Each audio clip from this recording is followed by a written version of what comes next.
Sir ನಮಸ್ತೆ. ನಮಸ್ತೆ, ಹೇಳಿ ಸರ್. ತಮ್ಮ ಹೆಸರು? ಉಮೇಶ್ ಅಂತನಾ? ಹೌದು. ನಿಮ್ಮೂರು ಸರ್?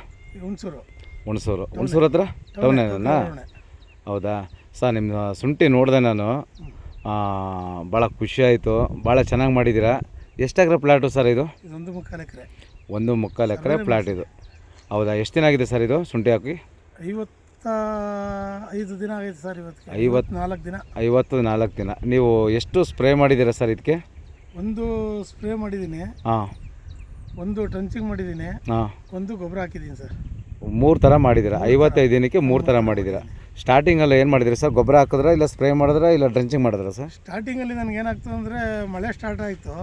ಮಳೆ ಸ್ಟಾರ್ಟ್ ಆದಾಗ ಈ ಸತಿ ಮಳೆಗಾಲ ಜಾಸ್ತಿ ಆಯಿತು. ಓಕೆ. ಶುಂಠಿ ವೈಟ್ ಬರ್ತಾ ಇತ್ತು. ಹೌದು. ಆ ಟೈಮಲ್ಲಿ ನಾನು ಏನು ಮಾಡಿದೆ, ಕಳೆ ತೆಗೆಸ್ಬಿಟ್ಟು ಇಮಿಡಿಯೇಟ್ಲಿ ಒಂದು ಮೂಟೆ DAP, ಒಂದು ಮೂಟೆ 20-20, ಒಂದು ಮೂಟೆ ನ್ಯೂಟ್ರಿಕಿಟ್ನ 3 ಮಿಕ್ಸ್ ಮಾಡಿ ತೆಳ್ಳು ಉದುರಿಸಿದೆ. ಫಸ್ಟ್ ಮಾಡಿದ್ರಿ? First time. ಆಗ ಮಣ್ಣು ಹಾಕ್ಸಿದ್ರಾ ನೀವು? ಮಣ್ಣು ಏನು ಹಾಕ್ಸಿಲ್ಲ, ಬರೀ ಹಂಗೆ ಹಾಕಿಸ್ಬಿಟ್ಟೆ, ಗಿಡಕ್ಕೆ ಇಟ್ಕೊಳ್ಳಿ ಅನ್ನೋದಕ್ಕೆ ಮಾತ್ರ. ಓಕೆ. ಅದಾದ ನಂತರಕ್ಕೆ ಒಂದು 10 ಡೇಸ್ ಆದಮೇಲೆ ಮಳೆ ಕಮ್ಮಿ ಆಯಿತು. ಆಗ ಒಂದೊಂದು ಹುಳ ಸ್ಟಾರ್ಟ್ ಆಯಿತು. ಸಡನ್ ಆಗಿ ಒಂದು ಸ್ಪ್ರೇ ಮಾಡಿದೆ. ಏನು ಸ್ಪ್ರೇ ಮಾಡಿದ್ರಿ ಸರ್? ಸ್ಪ್ರೇಲಿ ಬೆಂಚೆಟ್ಟು ಒಂದು 150 ml, ಮತ್ತು ಬ್ಲ್ಯಾಕ್ ಡೈಮಂಡ್ ಒಂದು ಅರ್ಧ ಲೀಟ್ರು, ಓಕೆ, ಮತ್ತು 19 ಮಂಗಳ ಒಂದು kg, ಓಕೆ, ಅದ್ರ ಜೊತೆಗೆ ಒಂದು ಮೆಗ್ನೀಷಿಯಂ ಹಾಕೊಂಡು ಸ್ಪ್ರೇ ಕೊಟ್ಟಿದ್ದೀರಿ. ಅಷ್ಟೇ, 2 ಡ್ರಮ್ ಮಾಡಿದ್ದು ನಾನು. ಅದಾದ ಎಷ್ಟು ದಿನಕ್ಕೆ ನೀವು ಇನ್ನೊಂದು ಸ್ಪ್ರೇ ಮಾಡಿದ್ರಿ? ನಾನು ಇನ್ನು ಸ್ಪ್ರೇ ಮಾಡಿ ಡ್ರೆಂಚಿಂಗು ನನಗೆ ಯಾಕೋ ಸ್ವಲ್ಪ ವ್ಯತ್ಯಾಸ ಕಾಣ್ತು. ಸ್ಪ್ರೇ ಮಾಡಿ ಒಂದು 5 ಡೇಸ್ ಆಗಿತ್ತು ಅಷ್ಟೇ. 5 ಡೇಸ್ ಆದಮೇಲೆ ಅಷ್ಟೇ ಆಗಿದ್ದು. ನನಗೆ 10 ಡೇಸ್ ಟೈಮ್ ಬೇಕಾಗಿತ್ತು. ಓಕೆ.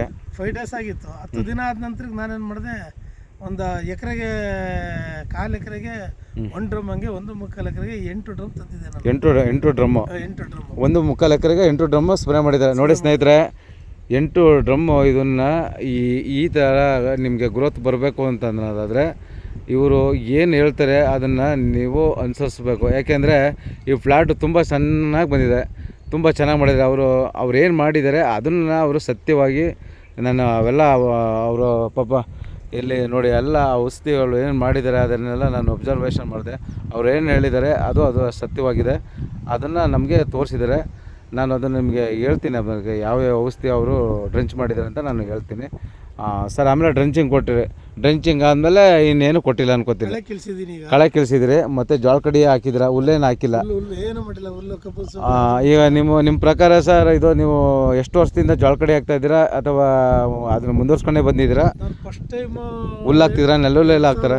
ಜೋಳದ ಕಡ್ಡಿನೇ ಹಾಕ್ತೆ. ಓಕೆ. ಅದಾದ ನಂತರಕ್ಕೂ 3 years ಜೋಳದ ಕಡ್ಡಿ. ಈಗ ಸಾಮಾನ್ಯವಾಗಿ ರೈತರು ಎಲ್ಲ ನೆಲ್ಲುಲ್ಲು ಹಾಕ್ತಾರೆ, ಅದು ಸರಿನಾ ಅಥವಾ ಜೋಳ ಕಡ್ಡಿ ಸರಿನಾ ಅನ್ನೋ ಒಂದು ಪ್ರಶ್ನೆ ಆಗಿರ್ತದೆ.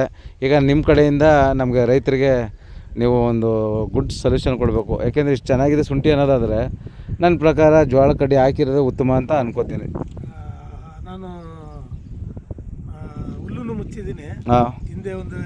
ಅವಾಗೆಲ್ಲ ಚೆನ್ನಾಗಿ ಬೆಳೆದಿದ್ರ ಈ ಥರ? ಶುಂಠಿ ಬೆಳೆದಿದ್ದೀನಿ, ಶುಂಠಿ ಯಾವುದೇ ರೀತಿ ನನಗೆ ಡ್ಯಾಮೇಜ್ ಆಗಿಲ್ಲ. ಓಕೆ. ಬಟ್ ಏನಪ್ಪ ಅಂದರೆ, ಹುಲ್ಲು ಮುಚ್ಚಿದಾಗ ಭತ್ತದ ಪೈರು ಜಾಸ್ತಿ ಹುಡ್ತವೆ. ಓಕೆ. ಹುಲ್ಲು ಒಳಗಡೆ ಇರೋಂಥ ಭತ್ತ, ಅದರಿಂದ ನೀವು ಅದನ್ನ ಅವಾಯ್ಡ್ ಮಾಡಿ ಈಗ ಜೋಳ ಕಡ್ಡಿ ಹಾಕಿದ್ರ? ಕಬ್ಬನ್ ಸೋಗು ಹಾಕಿದೆ. ಕಬ್ಬು ಸೋಗು ಪರವಾಗಿಲ್ಲ ಸರ್? ಹೌದು, ತುಂಬ ಗ್ರೋತ್ ಆಗಿ ಅದು ಬರ್ತದೆ. ಓಕೆ. ನಾನು ಅದಾದ ನಂತರ ಈ ಸಲ ಸೋಗು ದುಡ್ಡು ಜಾಸ್ತಿ ಆಯ್ತು. ಟೈಮು 15 ಕಬ್ಬು ಸೋಗು ಕರ್ಗೋಯ್ತು. ಓಕೆ. ಹಾಗಾಗಿ ನನ್ನ ಹತ್ರ ಜೋಳದ ಕಡ್ಡಿ ಇತ್ತು. ನಿಮ್ಗೆ ಅದು ದುಡ್ಡು ಉಳಿತದಲ್ಲ ಸರ್? ಹಾಗಾಗಿ ಈಗ ಜೋಳ ಕಡ್ಡಿ ಹಾಕಿರೋದ್ರೆ ಏನು ಸಮಸ್ಯೆ ಇಲ್ಲ? ನಾನು ಹಿಂದೆನೇ ಹಾಕಿದ್ನಲ್ಲ 3 years ಬ್ಯಾಕಲ್ಲಿ ನಾನು ಆಗಲೇ ಜೋಳದ ಕಡ್ಡಿಲೇ ಬೆಳೆದಿದೆ. ಹಾಗಾಗಿ ನನಗೆ ಅನುಭವ ಇರೋದ್ರಿಂದ ನಾನು ಪೂರ್ತಿ ಆ ಫ್ಲಾಟ್ ಈ ಫ್ಲಾಟ್ ಎರಡಕ್ಕೂ ಜೋಳದ ಕಡ್ಡಿಲೇ ಮುಚ್ಚಿರೋದು, 2 ಜಾಗದಲ್ಲೂ. ಅದರಿಂದ ನನಗೆ ಯಾವುದೇ ರೀತಿ ತೊಂದರೆ ಆಗಲ್ಲ. ಎಷ್ಟು ವರ್ಷದಿಂದ ಮಾಡ್ತಾ ಇದ್ದೀರಾ ಸರ್ ಶುಂಠಿನ? ನಾನೊಂದು 10 ವರ್ಷ ಆಗಿದೆ ಸರ್. ಈ ಬೆಳೆಗೆ 10 ವರ್ಷ. 10 ವರ್ಷನೂ ಹಿಂಗೆ ಇದೇ ರೀತಿ ನೀವು ಪ್ಲಾಟಲ್ಲೇ ಬೆಳೀತಾ ಇದ್ದೀರಾ? ಯಾವುದೇ ಭಾಗದಲ್ಲೂ ನನಗೆ ಕಮ್ಮಿ ಆಗಿಲ್ಲ. ನನಗೆ 400 ರಿಂದ 450 ಚೀಲ ಎಕರೆಗೆ ಇಳುವರಿ ಬರ್ತಾ ಇತ್ತು. 400 ಚೀಲ ನೀವು ಇಳುವರಿ ತೆಗಿತಾ ಇದ್ದೀರಾ? ಚೀಲ ನನಗೆ ಬರ್ತಾನೆ. ತುಂಬ ಸಂತೋಷ ಸರ್. ತುಂಬ ಮಾತ್ರ 300 ಚೀಲ ಬಂದಿದೆ. ಓಕೆ. ಮಿನಿಮಮ್ ಅಂತ ಅದು 300 ಚೀಲ. ಭೂಮಿಲಿ ಕಾವು ಜಾಸ್ತಿ ಆಗಿರೋದ್ರಿಂದ 300 ಚೀಲ ಬಂದಿದೆ. ಅದು ಬಿಟ್ಟರೆ ನನಗೆ 400 ರಿಂದ 420 ಚೀಲ ಕಂಪಲ್ಸರಿ ನನಗೆ ಬರ್ತಾ ಇದೆ. ಈ ಶುಂಠಿಯಿಂದ ತುಂಬ ಅಭಿವೃದ್ಧಿ, ಒಳ್ಳೆ ರೇಟ್ ಸಿಕ್ಕಿದೆ ಅನ್ಕೋತೀನಿ. ರೇಟ್ ಸಿಕ್ಕಿದೆ. 700 ಕೊಟ್ಟಿದ್ರೆ ಆದರೆ ನಿಮ್ಗೆ ಇಳುವರಿಯಿಂದ ನಿಮಗೆ ಅದ್ರ ಸಮಸ್ಯೆ ಏನೂ ಕಾಣ್ ಬರ್ತಾ ಇಲ್ಲ.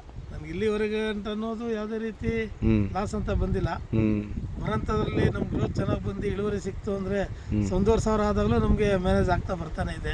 ಕೈಯಿಂದ ಹಣ ಅಂತೂ ಹೋಗಿಲ್ಲ. ಹ್ಞೂ ದಯವಿಟ್ಟು ರೈತ ಬಂಧುಗಳು ಹೇಳೋದೇನಪ್ಪ ಅಂದರೆ, ಹ್ಞೂ ನಾನು ಹಿಂದೆ ರತ್ನಪುರಿ ಹುಸೇನ್ ಅರ್ಫಾ ಟ್ರೇಡಿಂಗ್ ಕಂಪ್ನಿಯಲ್ಲಿ ಹುಸೇನ್ ಹತ್ರ ಔಷಧಿ ತಗೋತಾ ಇದ್ದೆ. ಓಕೆ ಈಗ ಒಂದು 3 ಇಯರ್ಸಿಂದ ಹ್ಞೂ ಅಲ್ಲೇ ರತ್ನಪುರಿಲಿ ಹರಿ ಆದಿ ಅಂದ್ಬಿಟ್ಟು ದಿನೇಶ್ ಅವರು ಹಾಂ ನಮಗೆ ಸಜೆಷನ್ ಕೊಟ್ಟು ಈಗ ಒಂದು 3 ವರ್ಷದಿಂದ ಹ್ಞೂ ಫ್ಲಾಟ್ಗೆ ಬರ್ತಾರೆ. ಹ್ಞೂ ಹ್ಞೂ ಮಂದಿ ನಾವು ಮಾಡ್ತಾ ಇದ್ದೀವಿ, ಪ್ಲಾಟ್ಗೆ ವಿಸಿಟ್ ಕೊಡ್ತಾರಾ ಸರ್ ಅವರು? ವಿಸಿಟ್ಗೂ ಕೊಡ್ತಾರೆ. ಔಷಧಿ ಎಲ್ಲ ಒಳ್ಳೆ ಮಾರ್ಜಿನ್ ಎಲ್ಲ ಕೊಡ್ತಾರಾ?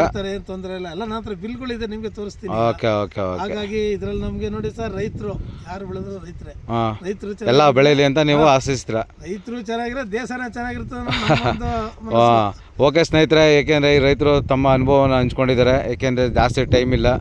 ಏಕೆಂತಂದರೆ ನಮ್ಮದು ಮೊಬೈಲಲ್ಲಿ ಚಾರ್ಜ್ ಕಮ್ಮಿ ಆಗ್ತಾ ಉಂಟು. ಹಾಗಾಗಿ ನಮ್ಮ ಸ್ನೇಹಿತರನ್ನು ನಾನು ಕ್ಷಮೆ ಕೋರ್ತಾ ಈ ವಿಡಿಯೋನ ಇಲ್ಲಿಗೆ ನಾನು ಮುಗಿಸ್ತಾ ಇದ್ದೀನಿ. ಮತ್ತೆ ಇನ್ನೊಂದು ದಿನ ಬಂದಾಗ ಈ ಪ್ಲಾಟನ್ನು ನೋಡಿ ಇನ್ನೊಂದು ಹೆಚ್ಚಿನ ಮಾಹಿತಿಗಾಗಿ ನಿಮ್ಮನ್ನು ಭೇಟಿ ಮಾಡ್ತೀನಿ ಸರ್. ಹೀಗಾಗಿ ಈ ವಿಡಿಯೋನ ಇಲ್ಲಿಗೆ ನಿಲ್ಲಿಸ್ತಾ ಇದ್ದೀನಿ. ಥ್ಯಾಂಕ್ ಯು ಸರ್, ಧನ್ಯವಾದಗಳು. ಓಕೆ, ನಮಸ್ಕಾರ ಎಲ್ಲ.